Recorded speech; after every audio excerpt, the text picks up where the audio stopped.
unfortunately, I think there's a myth about men's groups.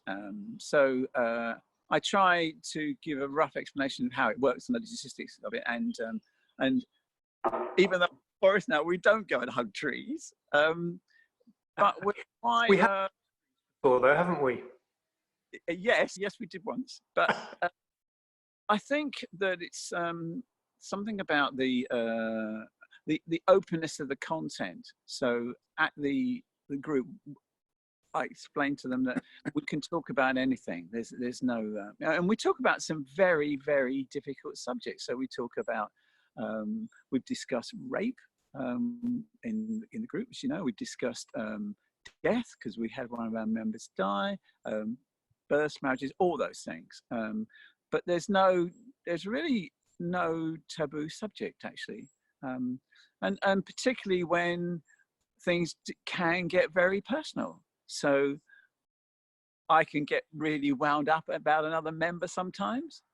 It never goes past the day, you know. It just it gets resolved in somewhere or other because you say it. Now I wouldn't do that with some of my friends. I just think, oh God, it's just or particularly members of my family. You know, I can have huge issues with them that never ever get resolved.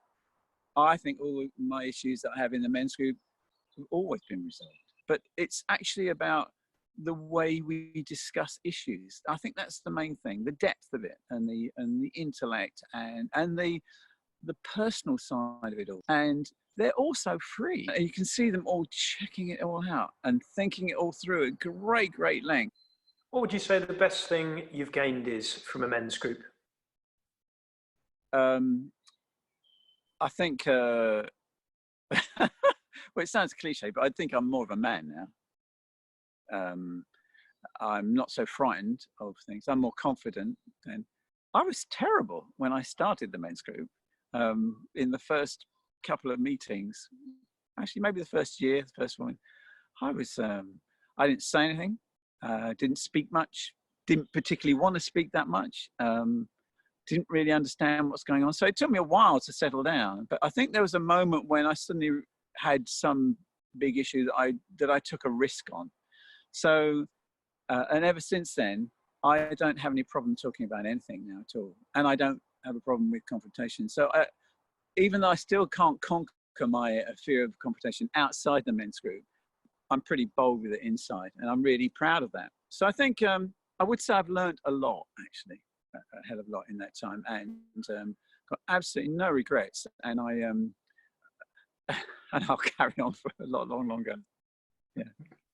So, what would you say to a younger man that was thinking about joining a men's group? Do it now. I'd say go and do it now. You've got everything to gain, nothing to lose. And I wish I'd done this when I was much younger, much younger actually. I could have learned a lot. I could have been a lot more stable and confident in myself. I think that would be, and trusting of people, all sorts of things like that, and also trusting men a lot more than I ever have done. I've always been confident in female company. That's never been an issue for me. But in men, I've always judged them actually in some way or other. And since I was in the men's group, that's gone. I don't judge men because I've got 12 men in a men's group that actually I can see what trust really means. And so for me, I know this works.